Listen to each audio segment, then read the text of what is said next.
Hello दोस्तों, स्वागत है आप लोगों का। जैसे कि हम लोग सभी जानते हैं, OLX एक ऐसा ऑनलाइन मार्केट प्लेटफॉर्म है जहां पर कोई भी व्यक्ति अपने पुराने सामान को ख़रीदने व बेचने के लिए एडवर्टीज़मेंट पोस्ट कर सकता है।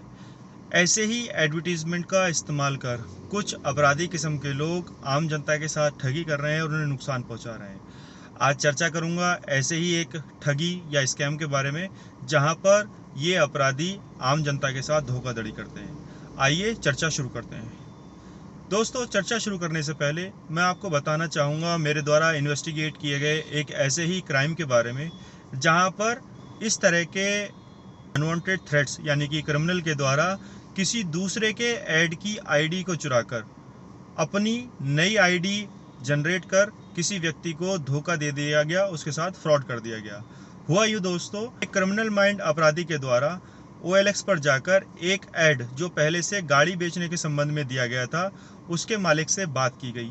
बात करते करते उसने बताया कि मैं पैरामिलिट्री फोर्सेस में ऑफिसर हूं और मुझे गाड़ी की रिक्वायरमेंट है। मुझे जो आपकी गाड़ी OLX पर डाली गई है अच्छी लग रही है और मैं आपकी गाड़ी को ख़रीदना चाहता हूं। जैसा कि उसने बताया कि मैं पैरामिलिट्री फोर्स का आदमी हूं, तो दूसरे वाले व्यक्ति जिसने ऐड डाला हुआ था OLX पर अपनी गाड़ी बेचने के लिए, उसको विश्वास हो गया और उसने अपनी गाड़ी की कुछ फोटोग्राफ्स के साथ साथ अपना आधार कार्ड, DL, इंश्योरेंस और गाड़ी का पॉल्यूशन उस व्यक्ति को मैसेज कर दिया, जो गाड़ी खरीदने में अपना इंटरेस्ट दिखा रहा था।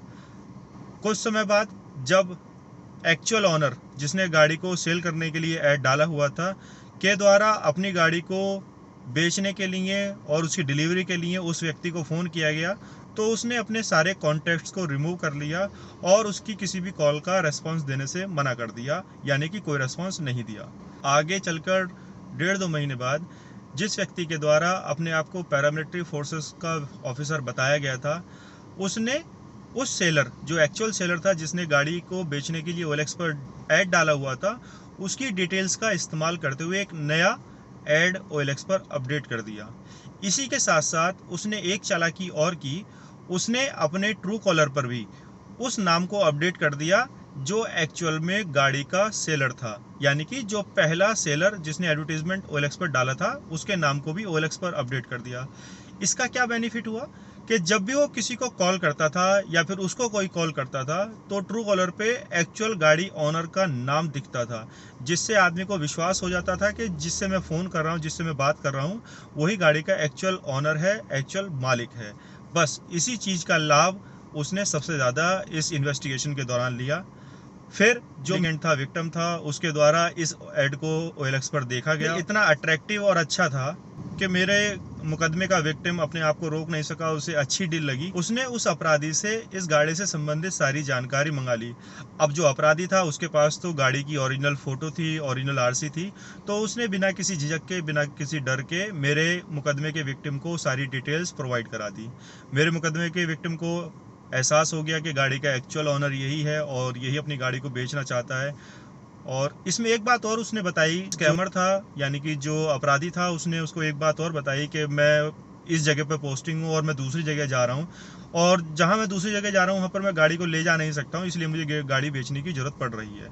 इन सब चीज़ों को विश्वास करते हुए मेरे विक्टिम के द्वारा, यानी कि मेरे मुकदमे के वादी के द्वारा, अपने अकाउंट से लगभग 80,000 रुपये उस अपराधी को ट्रांसफ़र कर दिए गए।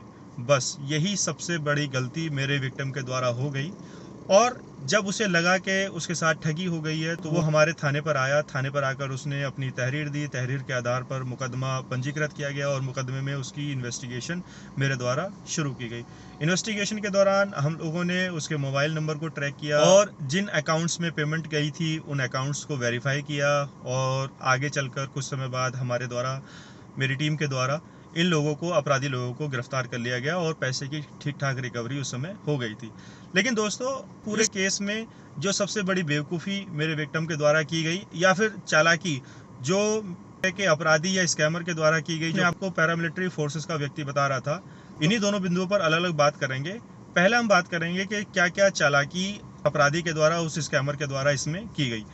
पहली, कि उसने OLX पर जो एड पोस्ट था उससे संबंधित सारी जानकारी उस सेलर से विश्वास में लेकर ले ली थी, जिसमें उसके फोटोग्राफ्स और उसकी DL, RC, इंश्योरेंस आदि आधार कार्ड डिटेल्स थी।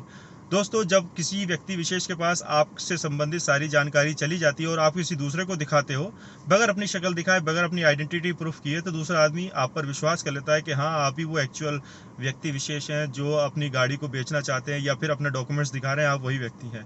बस यही थोड़ी सी गलती मेरे विक्टिम के द्वारा हो गई थी। उसने इन डॉक्यूमेंट्स को वेरीफाई नहीं कराया और ना ही इनकी सत्यता की जाँच की।